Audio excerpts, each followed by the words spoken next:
celebrities started to show up with these crisp front lines on their haircuts. It became an element of textured hair style and culture. And let's be honest, it was new. Some of us didn't like the way it looked, but it was interesting, and it caught on. And just like elements of other elements of culture, whether it be music, or clothing, or food, it began to spread. All of a sudden, it became very popular in the textured hair market. Then, you started seeing frontlining on Latinos. You started to see it in the Latin market. Then, especially on the West Coast, you started to see frontlining on Asian kids. All of a sudden, these Asian kids, it was the blowouts, where they had that hard front line on their haircut.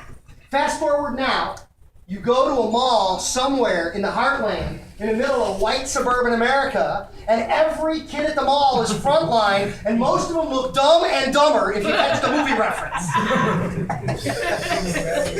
My answer to you is, simple answer technically, which is what you were looking for, is spin the chair towards the mirror, look over your shoulder, use the mirror as a powerful cutting tool to be able to stand, look at the client in the mirror and assess balance and symmetry across the haircut and make a decision about that line. The general rule is we have a high corner and a low corner. Nobody's really symmetrical. What we tend to do is we tend to cut the high corner and then we match the low corner to it by cutting into the hairline. Now, those of you that have been on the website barbershopconnect.com are very familiar with the fact that many barbers create haircuts and post them on Barbershop Connect to brag and show off about the wonderful things they do. It's a great website for sharing. I got nothing against it. But the other thing that Barbershop Connect is really great for is barbers who are not posting pictures of their haircuts, but are posting pictures of the whacked up, jacked up, and screwed up haircuts that the guy in the next chair is producing in their shop. And barbershopconnect.com is a treasure trove of scary and horrendous pushback hairlines. You know those ones get about to the ears? And you go, damn, how'd that happen? Okay, don't do this to people, please. The secret is when you flip somebody around in the mirror to front line, just like you would make line, when you go to front line and look at the high corner, look at the low corner. Cut the low corner without intruding into the natural haircut. Go center out to the low side, and then look at it in the mirror and cut the high side. And when you cut the high side, match it to the low side by essentially creating an imaginary line that extends out and across through it. And you will do the best you can with what they done brung to the party. Because not everybody's going to get an even, balanced, and symmetrical line without pushing them back and cutting into their hairline. Now, if the dude's got a hairline that stops at the top edge of his eyebrows, we can afford to cut into him a little bit. We can push him a little. But if he's got a high hairline in the first place, maybe hardlining him in the front at all is a bad idea. You know, a perfect example of stop, pause, and think as it relates to lining and edging haircuts. A perfect example is President Obama's haircut. So President Obama was a senator, and I'm from Illinois, where he's from. As a senator, his haircut was front lined across the front with a trim, hard lined across the front. Today, he no longer does that. His haircut today is soft line. They put the tip of a 7-inch scissors on his forehead, and they gently walk it across the front of his hairline. My question to you is, why did our president stop frontlining his haircut? No, he's not receding. He's going gray really fast, but that's what being president will do to you. But why did he stop lining his haircut? I believe I know why he did. Maintenance. I think there's two reasons. Number one is maintenance. You hard line a haircut, you better line it up again within 6 days because it goes soft and fuzzy fast. And despite the fact that he is the most powerful man in the world and the president of the United States of America, he's too busy to be getting 2 haircuts a week. And God bless America, in the textured market today, we got clients that are in the shop twice a week.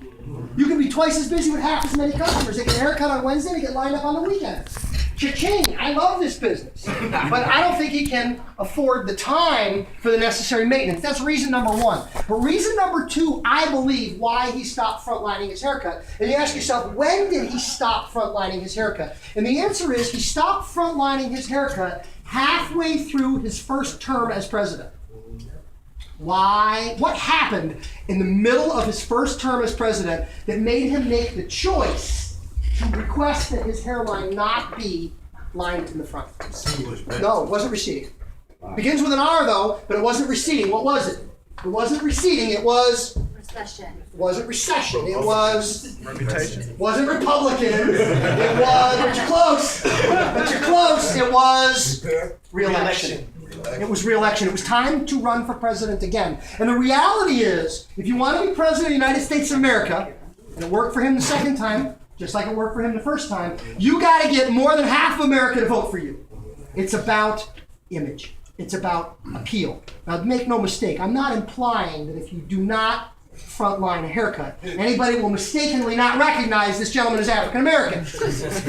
However, unquestionably, hard, crisp front lines carry a very distinct ethnic look. And I believe it was a deliberate attempt on the part of the people that handle him and his image to say, we need to make sure we're appealing to the broadest possible number of people. History will tell you it worked. He's president still. But my answer is when it comes to frontlining, because I think we've gotten to a point where everybody is frontlining everything automatically. And I don't think we should be. I think we should be stopping, pausing, and thinking, will a frontline enhance this design? No different than any other element. Where do I put a sideburn? That's an artistic or creative choice based on the overall intended design objectives of a haircut. Frontlining falls in the same category. So does the idea of fading when we talk about scalp exposure. You know, it's one of the phrases I use all the time when we do consultations with regards to short, tight haircuts. You want to see scalp through it. That's a real important measurement because scalp exposure is where the clients in many cases will make dividing lines. And keep in mind, you put a number 1 guard on a clipper and you do a buzz cut on a little Latino boy with a number 1 guard. What does he look like? A little Latino boy with a number 1 buzz cut. What does he look like? Military. He looks like a little Latino boy with a number 1 buzz cut. Looks perfectly fine. Use the exact same number 1 buzz cut on a little blonde kid. What does he look like? Cancer patient. You're rubbing his head. You're going, I can feel hair, but I can't see hair. Density, texture, and color. All come into the same exact blade run up the back of somebody's head. It will look like they're scalped, or it'll look like they still have plenty of hair on their head. Density, texture, and color. Contrast, skin tone versus hair color is going to be important. It's going to make a difference. So these are things we take into consideration. But just like frontlining, just like sideburns, just like how tight are we taking the fade? Yeah, I fade me out with it 1.